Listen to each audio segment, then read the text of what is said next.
Olá, irmãos, graça e paz, tudo bem com vocês?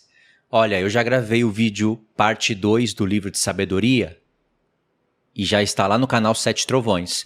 Eu esqueci de dar o aviso aqui no canal Reino Eterno, mas quem estiver inscrito lá no canal Sete Trovões, que é o meu segundo canal, com certeza já recebeu a notificação e já assistiu, mas caso você não tenha assistido, assista a parte 2 lá no outro canal.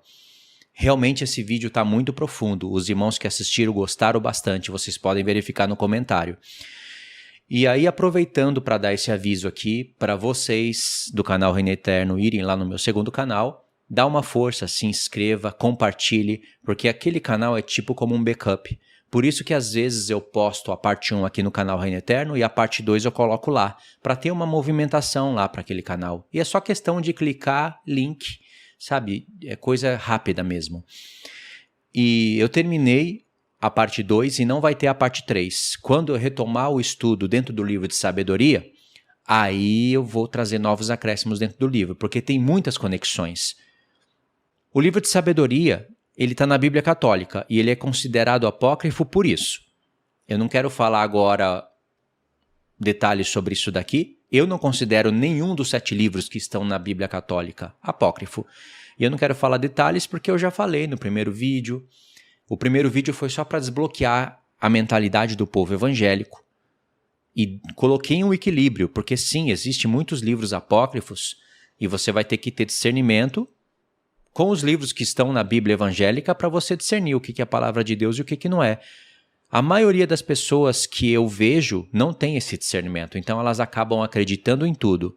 É um desequilíbrio, é um extremo. Outros já têm a mente travada e não acreditam em nada além do que está na Bíblia evangélica. Você tem que procurar o equilíbrio. É claro que pode haver discordância, mas procurando o equilíbrio você não vai jogar ouro fora. Por exemplo, o livro de Enoque não está na Bíblia Católica, nem na nossa Bíblia, aspas, nossa Bíblia, a Bíblia Evangélica, mas é um livro maravilhoso. Quem ouviu aquele livro com o coração aberto não tem como considerar aquilo apócrifo. Aquilo é a palavra de Deus. E aquele livro me acrescentou tanto na vida. Se vocês quiserem saber sobre os estudos desse livro, Deus me deu entendimento para falar sobre todas as visões daquele livro. Eu consegui explicar todas as visões, principalmente aquela potente a visão, onde Deus explica desde a eternidade passada até a eternidade futura, dentro de eternidade a eternidade, aquela linha do tempo de 7.000 anos, ele explica tudo o que haveria de acontecer com a humanidade e focando no povo de Israel. Que coisa incrível, usando somente animais. Só Deus pode fazer uma coisa dessa. E aquela visão, potente visão dos animais, que revela as obras de Deus de eternidade a eternidade, ela se conecta com os animais de Daniel, com as profecias de Daniel, se conecta com a visão de Pedro lá do lençol de 4 pontas com todo tipo de animal puro e impuro, se conecta com toda a palavra de Deus. Então tem que ter a mente aberta para entender isso. E foi assim que Deus me acrescentou muitas revelações. Eu tenho uma playlist desse assunto no canal, só do livro de Enoque. E aí tem outros assuntos dentro dessa playlist. Eu vou deixar no meu comentário fixo. E aí eu estou fazendo um estudo sobre os livros da Bíblia Católica. Só que eu comecei com o livro de sabedoria. Estou maravilhado com o livro de Eclesiásticos. É palavra de Deus pura. Não tem como pensar diferente. E uma coisa que eu percebi. Eu sempre estranhei que Salomão, ele escreveu Provérbios, Eclesiastes, Cantares, e dentro desses livros tem coisas maravilhosas, extraordinárias. Mas eu senti que um rei, tão sábio como Salomão, não comentava sobre a Torá. Tem textos, sim, que estão relacionados com a Torá no livro de Eclesiastes. Está relacionado com toda a Bíblia, sim. Mas um comentário específico sobre a Torá. Se você fosse um rei tão sábio como o rei Salomão, você não iria comentar sobre a Torá? Alguma coisa ali da Torá? Você não iria ficar só trazendo parábolas, falando em enigmas? Eu sei que tem correlação com tudo. Provérbios, Eclesiastes, Cantares. Mas o livro de sabedoria, você vê que Salomão ali gasta os últimos capítulos do livro para comentar sobre o Êxodo. Ele chama o Êxodo de extraordinária passagem, do grande Êxodo. Mas você vê que aquele livro de Êxodo impactou a vida de Salomão. E ele fez comentários incríveis, explicando detalhes das coisas. Ele explicou sobre o maná, ele falou sobre a coluna de fogo, coisas que nós não entendemos. Deveríamos entender, está na nossa Bíblia. Deveríamos meditar. E Salomão comentou coisas grandiosas que acrescentam a nossa visão quando a gente lê o Apocalipse. Ele falou sobre muitas coisas. Sobre a serpente de bronze que estava ali num madeiro de bronze, foi levantado para o povo. Salomão comentou sobre aquilo. E você vê que ele não falou coisas como Jesus falou, obviamente. Jesus era mais sábio, mas estão conectadas. Eu falei tudo isso no livro, quer dizer, eu falei quase tudo isso no meu estudo. Eu não comentei sobre todos os pontos, mas eu comentei sobre os pontos que eu achei os principais. E é engraçado que Salomão acaba, profeticamente, o seu livro de sabedoria no Êxodo. Lá em Apocalipse, nós vemos um Êxodo novamente. A história do Êxodo revivida. Em Apocalipse 12. Porque tem um dragão que joga rio de água da sua boca para tentar arrebatar a esposa que está indo com as duas asas da grande águia para o deserto. É semelhante ao que está em Êxodo 19. E ali tem todos os detalhes onde Deus mostrava que o futuro estava revelado no passado.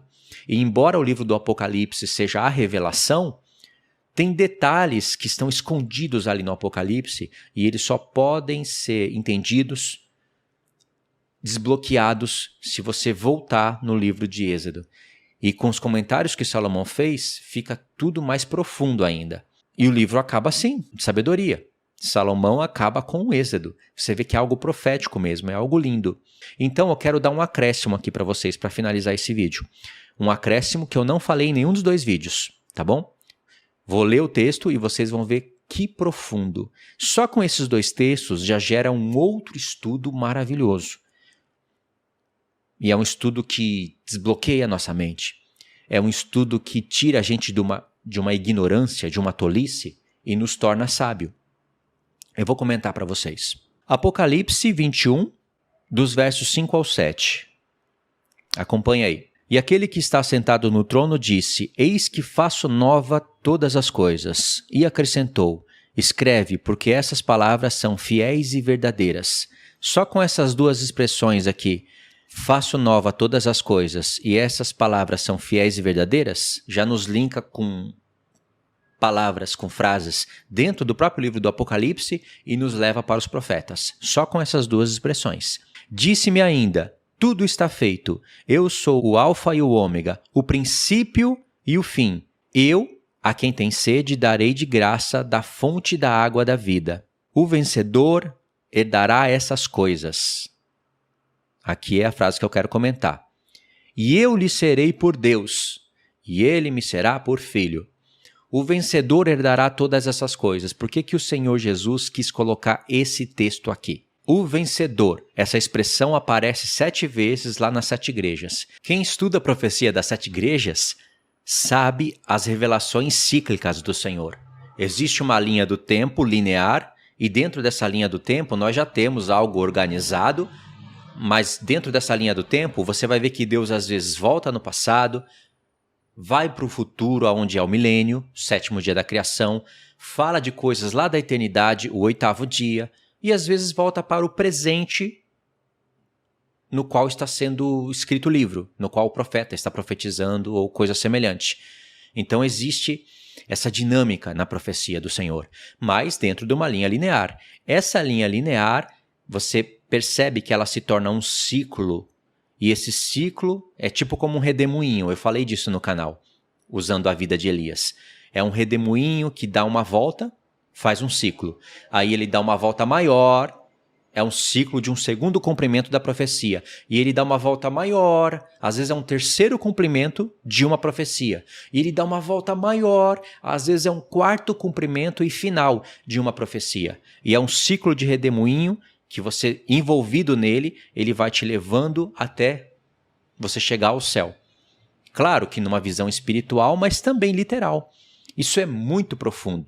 Toda vida é por ciclo. As fases do sono acontecem em ciclo. Tem ciclos, 4 ou 5 ciclos ali que se você não tiver, você não tem um sono profundo. Toda vida é um ciclo. A palavra de Deus é revelada toda por ciclos. Ciclos sobre ciclos. Tem o ciclo diário, onde o sol nasce, o sol se põe. Tem o ciclo semanal, o ciclo mensal, o ciclo anual. E aí Deus cria ciclos de semanas de anos, cria os ciclos de jubileus. Sim, cada 50 anos a história se reseta, mas Deus contou.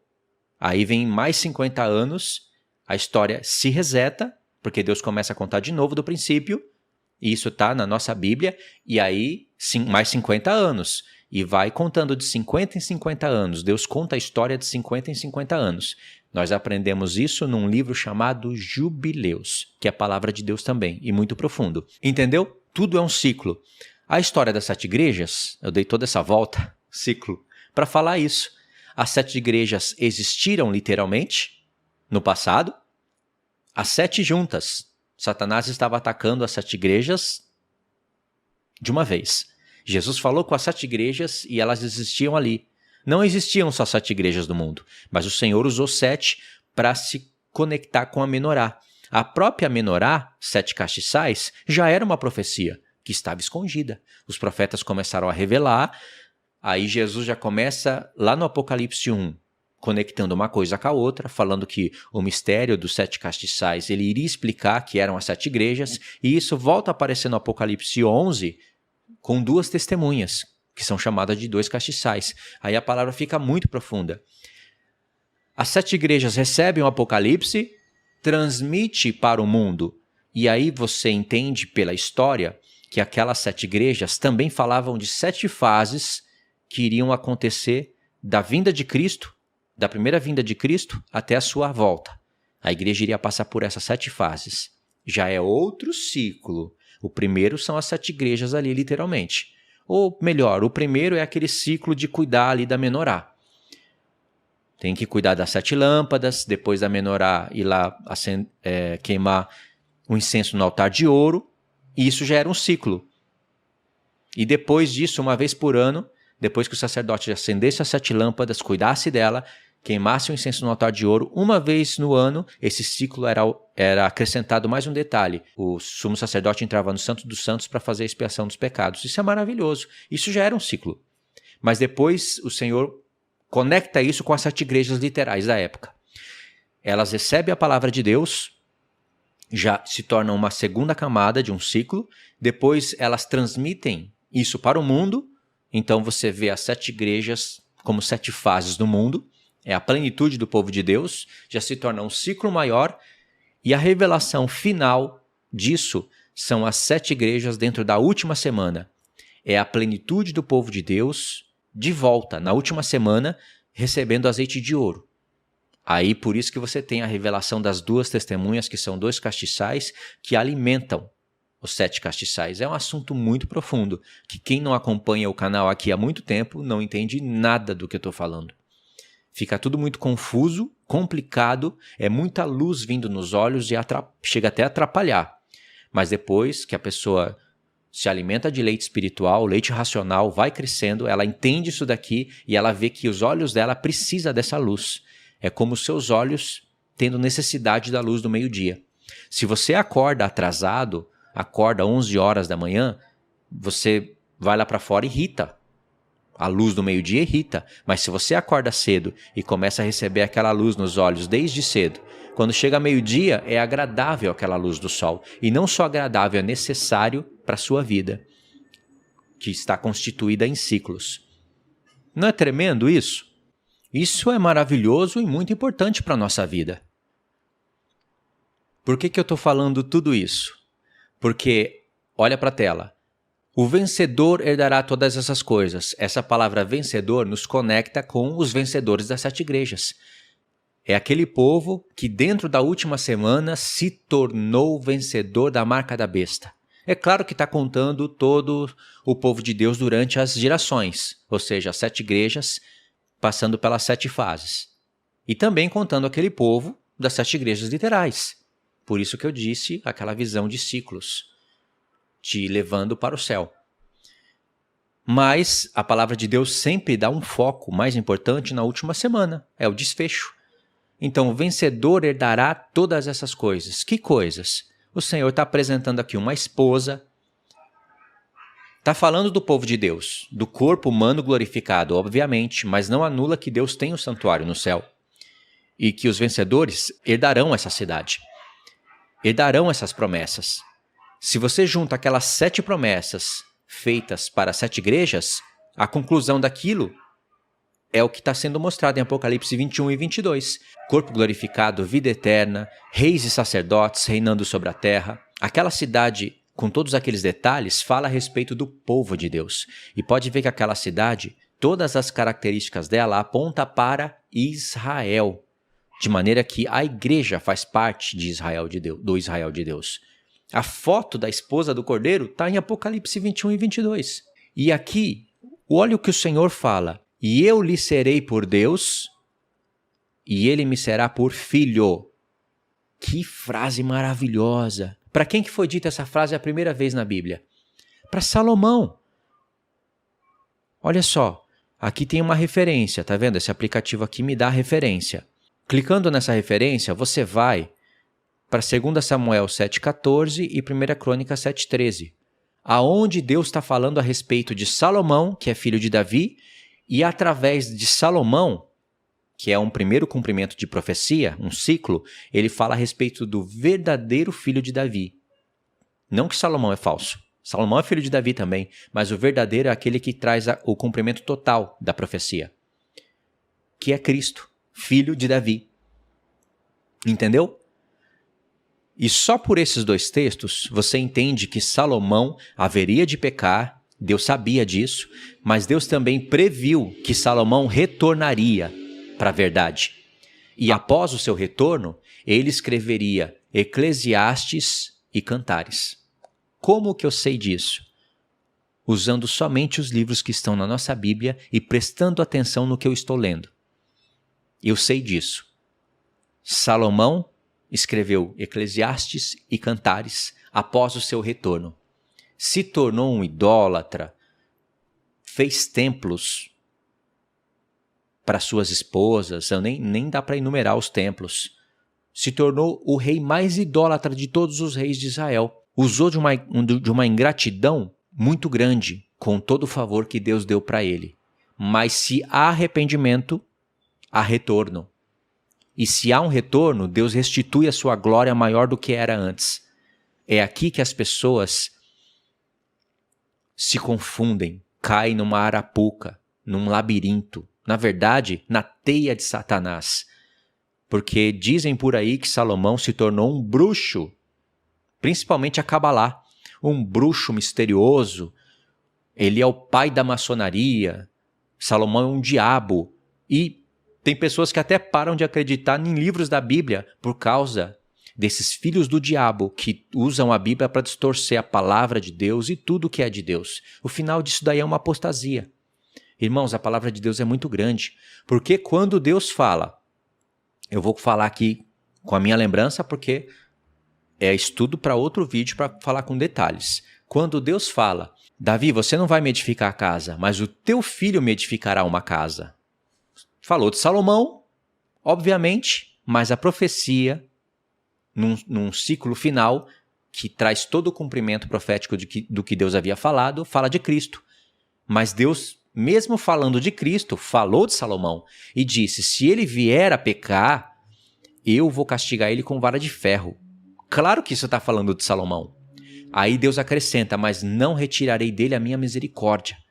Não está falando de Cristo isso. Cristo não pecaria. Deus não falaria isso do seu filho. Se ele vier a pecar, eu vou castigar ele com vara de ferro. Por mais que a gente possa tentar entender que Cristo não pecou, mas os nossos pecados caíram sobre ele, então Deus castigou ele com vara de ferro, poderia até chegar nesse entendimento, não considero errado, não anula que Salomão pecou e foi castigado com vara de ferro. Mas Deus não retirou a sua misericórdia de Salomão, porque Salomão retornou para Deus. E isso é maravilhoso. É grandioso. Salomão é um rei muito sábio, foi um rei muito sábio. Nenhum homem teve tanta sabedoria como Salomão, e depois dele, nenhum homem se levantou com tanta sabedoria como Salomão, nenhum profeta. Nem João Batista, que foi considerado maior que todos, até o da sua época, não foi mais sábio que Salomão. Só que você tem que entender que tipo de sabedoria que Deus está falando. Obviamente que Cristo foi mais sábio que Salomão. Nós somos mais sábios que Salomão. Sem mania de grandeza, sem se achar sábio aos próprios olhos. Nós somos mais sábios que Salomão. Eu já expliquei isso nos vídeos, o porquê disso. Não é porque nós somos mais que Salomão. Se nós estivéssemos na época de Salomão, talvez nem reis chegaríamos a ser. Nós não escreveríamos as coisas que Salomão fez. Talvez não faríamos as obras que ele fez. Mas somos mais sábios do que Salomão porque somos membros do mesmo corpo que ele é, só que num tempo mais avançado. Temos acesso a toda a história do próprio Salomão, tanto a sua queda como o seu retorno, os livros dos profetas, a vinda de Cristo, que ele não viu. Jesus, quando estava aqui na terra, ele falou: muitos reis e profetas desejariam ver esses dias. Por isso vocês são bem-aventurados. Nós não estávamos lá com Cristo, mas a vida dele está registrada para nós no Novo Testamento. Então nós temos acesso a todos esses registros, a todos os livros do Novo Testamento e o Apocalipse. E ainda estamos num tempo que é contado como última hora. Nós estamos vendo o Apocalipse em 3D diante dos nossos olhos. Obviamente que por conta disso somos mais sábios que Salomão. Entendeu? Só com essa explicação, escamas caem dos olhos de muitas pessoas. As que querem ver, as que têm olhos para ver, ouvidos para ouvir, coração para entender. E o que Deus está falando aqui com esse texto? Por que o Senhor quis colocar esse texto aqui, nesse lugar, e falar de Salomão, fazer uma referência para Salomão? Deus está falando aqui que ele vai colocar muitos Salomãos no reino dele. Você é um Salomão, eu sou um Salomão. Só que um Salomão numa versão muito mais avançada. Graças à vida de Salomão, obviamente, a vida de Davi, a vida dos profetas, a vida dos apóstolos, principalmente a vida de Cristo. Mas o Senhor está falando aqui: eu quero fazer todos vocês Salomãos. Qual é o significado do nome de Salomão? É Shalom. Shalom de paz, por isso que ele é chamado de rei de paz. Rei de justiça e rei de paz. Uma alusão a Cristo. Compreendeu? Deus fala que nos dias de Salomão estabeleceria a paz. Foi o único momento em toda a história em que Jerusalém, de fato, reinou sobre todos os reis da terra. Ela foi chamada de cidade fiel, de cidade santa. Por isso que quando ela cai, começa com o pecado de Salomão, aí o pecado de Salomão se alastra para o povo de Deus, aí o povo de Deus quebra no meio não, né? Porque pelos desígnios de Deus ficaram 10 tribos para um lado, 2 para o outro. Aí o povo de Deus começa uma guerra civil, não é exatamente uma guerra civil, mas eles começam a fazer guerra um contra o outro. 2 casas brigando e essa briga vai até o fim. E aí depois Deus rejeita 10 tribos, ou seja, abre-se brechas no tabernáculo de Davi e essas brechas vão se abrindo até ir para a ruína. Mas Deus também fala de restaurar as brechas e trazer o tabernáculo à edificação, com uma glória maior. Essas profecias estão nos profetas. Então, por causa do pecado de Salomão, acontece tudo isso. Deus promete a restauração de tudo. E no processo dessas promessas que o Senhor vai fazendo, quando vai levantando os seus profetas, ele fala: ah, Jerusalém, a cidade que era fiel se tornou prostituta. A cidade que era santa, agora olha como está. E vai denunciando Jerusalém. Vai comparando ela com muitas nações da terra e dizendo que ela é até pior que as nações da terra. Mas Deus promete restaurar Jerusalém.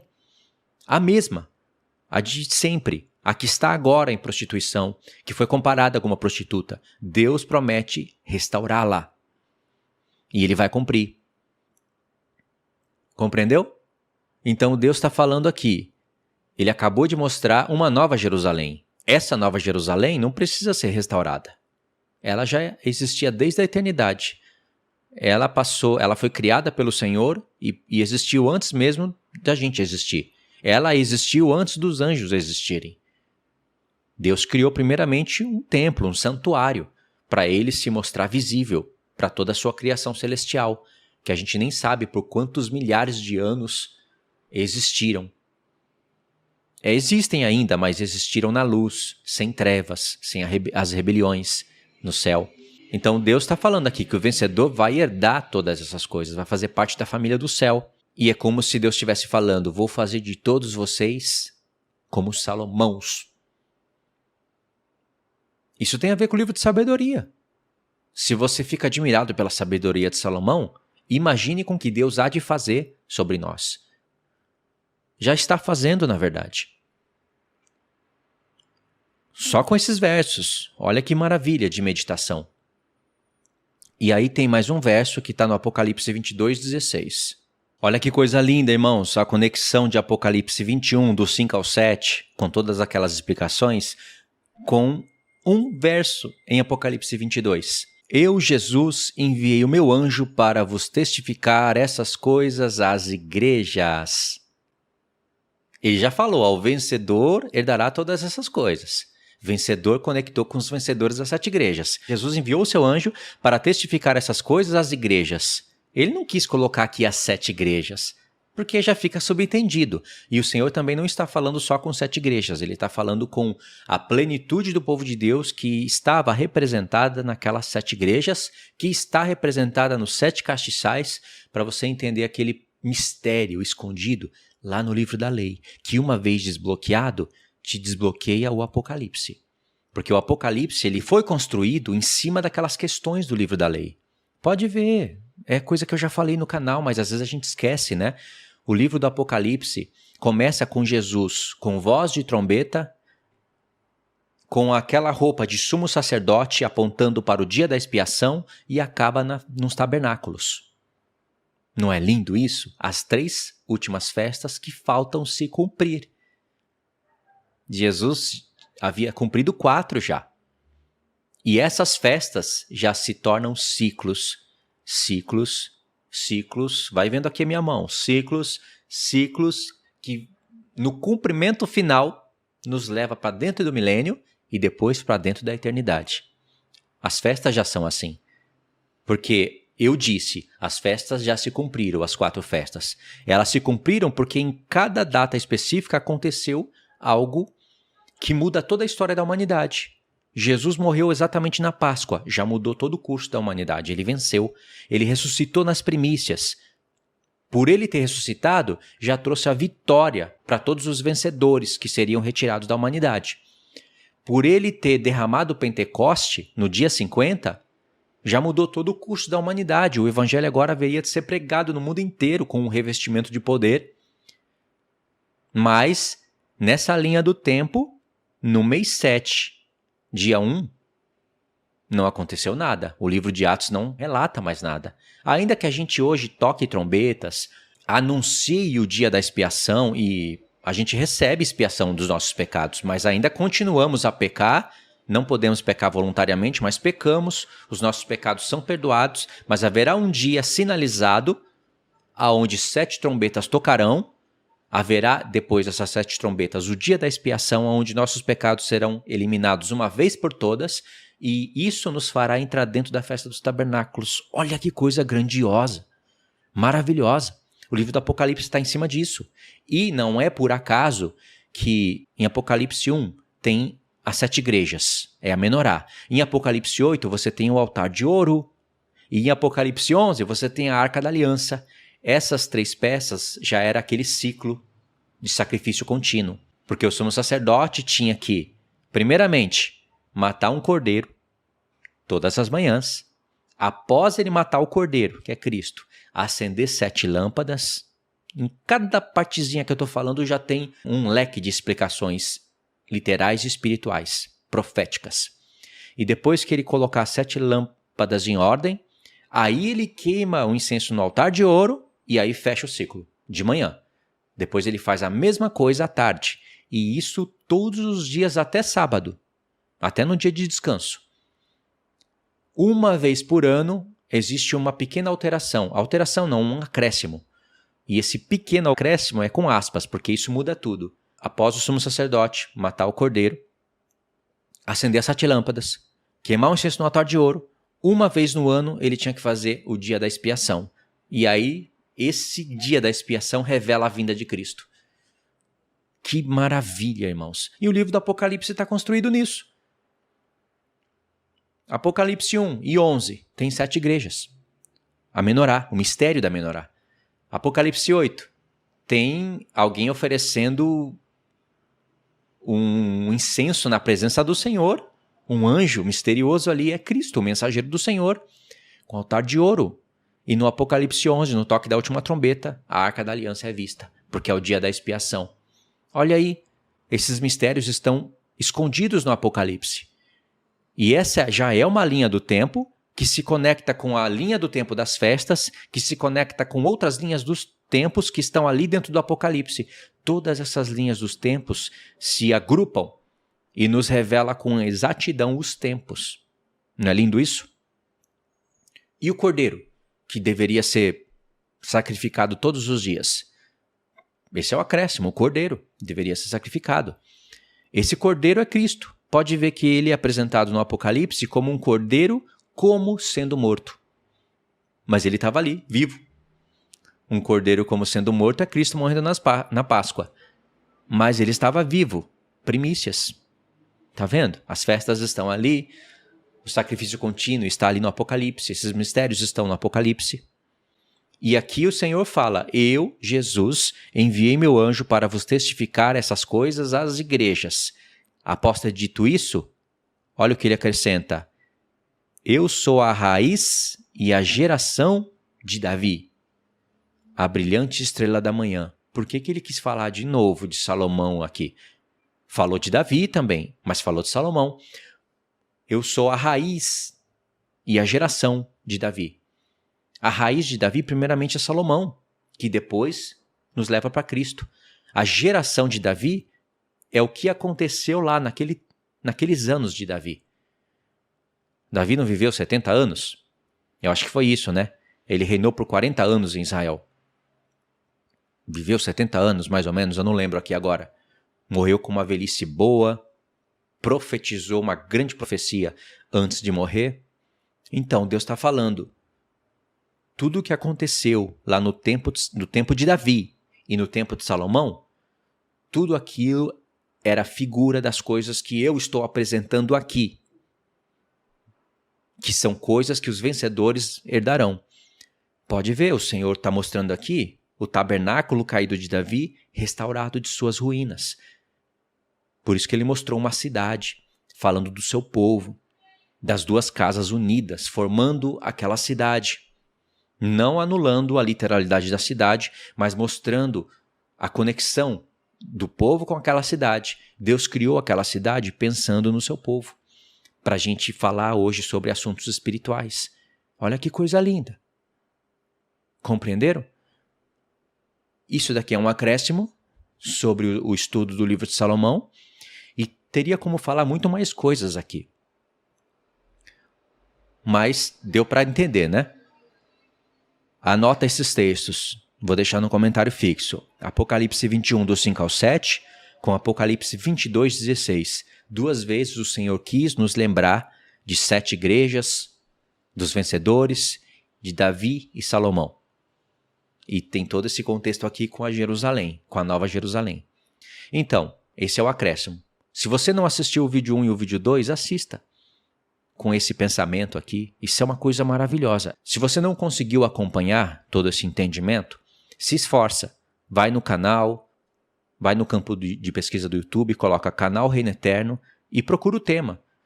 Tabernáculo de Davi, Nova Jerusalém. Vai procurando os temas que você está interessado. Ou então visita as playlists também. E você vai entender esses pontos aqui. E quando você entender, certamente a sua vida espiritual vai dar um giro de 180 graus. O seu amor pelas escrituras vai ser diferente. Me deixa saber nos comentários se você entendeu aqui o que eu quis dizer, tá bom? Então é isso, irmãos. Muito obrigado por ter assistido até aqui. Siga as minhas instruções ali no comentário fixo para os que contribuem na minha vida. Todo esse trabalho aqui eu faço com a contribuição dos irmãos. É oferta voluntária. Graças a Deus, Deus colocou no meu coração para nunca cobrar nada. Eu nem uso o Seja Membro, porque senão eu vou ter que ficar escondendo vídeos ali para membros do canal, e os que não são membros não vão ter acesso. Por mais que eu tente usar aquele esqueminha que eu acho injusto de você guardar os vídeos ali por um tempo no Seja Membro e depois abrir, você está forçando as pessoas a pagarem o conteúdo. Não pode fazer comércio com a palavra de Deus. Não uso Seja Membro, não vendo curso. Deus me livre de vender a palavra de Deus por qualquer método. Tudo que eu recebo dos irmãos, eu recebo de maneira voluntária. E graças a Deus eu nunca precisei vir no canal para dizer que eu estou apertado e preciso que os irmãos ajudem. Nunca. Isso me deixa muito feliz. 3 anos que eu já estou no Brasil com esse propósito. Mas nem sempre as pessoas podem ficar o tempo todo ajudando, né? Uma hora elas têm umas despesas, elas saem, elas param. E ajudou o tempo que deu. Tem pessoas que ajudam durante 1 ano, tem pessoas que ajudam durante 2, tem pessoas que me ajudam até hoje. O grupo não foi criado por mim, é outra bênção que o Senhor me deu. Eu posso dar esse testemunho sempre. Foi criado voluntariamente por irmãos. Tem uma irmã que está nesse grupo e gerencia tudo para mim, me ajuda e não cobra nada. Eu ainda tenho que arrumar uma maneira de compensar essa irmã, é a irmã Gláucia. E tudo voluntário. Se você quiser fazer parte disso e me ajudar, a sua ajuda também é importante, tá bom? É o único convite que eu faço, o meu limite é aqui. A partir daqui eu não faço mais nada. E eu não faço isso em todos os vídeos, para não ficar aquela insistência. Na verdade, na maioria dos vídeos do canal eu não deixo link nenhum e deixo só os agradecimentos. Mas, de vez em quando é bom, né? Anunciar, falar, convidar os irmãos para vir me ajudar. Não fique pesado para outros irmãos, entenderam? Então, isso é bom, é bênção, tá? Então eu finalizo aqui, irmãos. Muito obrigado, tá? Deus abençoe. Fiquem na paz.